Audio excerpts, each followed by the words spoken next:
नमस्कार, मैं युधिष्ठिर उपाध्याय। भारत के पड़ोसी देश बांग्लादेश में लगातार हालात बिगड़ते जा रहे हैं। जहां एक तरफ हिंदुओं को निशाना बनाकर उन्हें मारा जा रहा है और उनकी संपत्तियों को फूंका जा रहा है, लेकिन इसी बीच अब मौत का नया खेल शुरू हो गया है।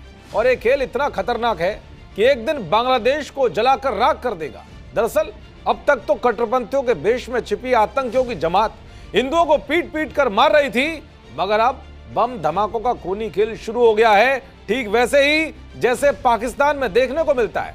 आपको बताऊंगा कि कुछ ही घंटों में एक के बाद एक बम धमाकों से कैसे बांग्लादेश दहल गया है, जिसमें हिंदू ही नहीं बल्कि मुसलमान ही मारे जा रहे हैं। ये बम धमाके किस साजिश का हिस्सा हैं, वो भी आपको बताऊंगा। दरअसल कुछ घंटे पहले ही ढाका के मोग बाजार में एक बड़ा बम धमाका हुआ था, जिसमें सैफुल नाम के मुस्लिम युवक की मौत हो गई थी और आसपास काफी नुकसान भी हुआ था, क्योंकि जो बम फटा वो एक शक्तिशाली कॉकटेल बम था। लेकिन अब एक और बम ब्लास्ट की खबर सामने आई है। राजधानी ढाका के पास एक मदरसे में जोरदार धमाका हुआ है।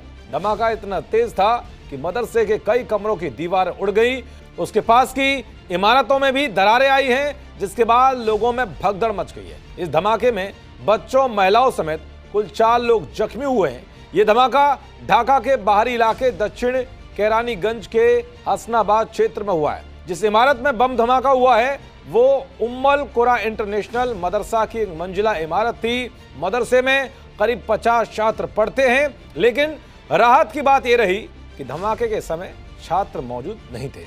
मदरसे की इमारत से देसी बम जैसे कॉकटेल, रासायनिक पदार्थ और बम बनाने से जुड़ा सामान बरामद हुआ है। ये इमारत पिछले 3 साल से किराए पर थी। पहले इसे मुफ्ती हारून ने किराए पर लिया था, बाद में उसने मदरसे की जिम्मेदारी अपने साले अल अमीन को सौंप दी थी।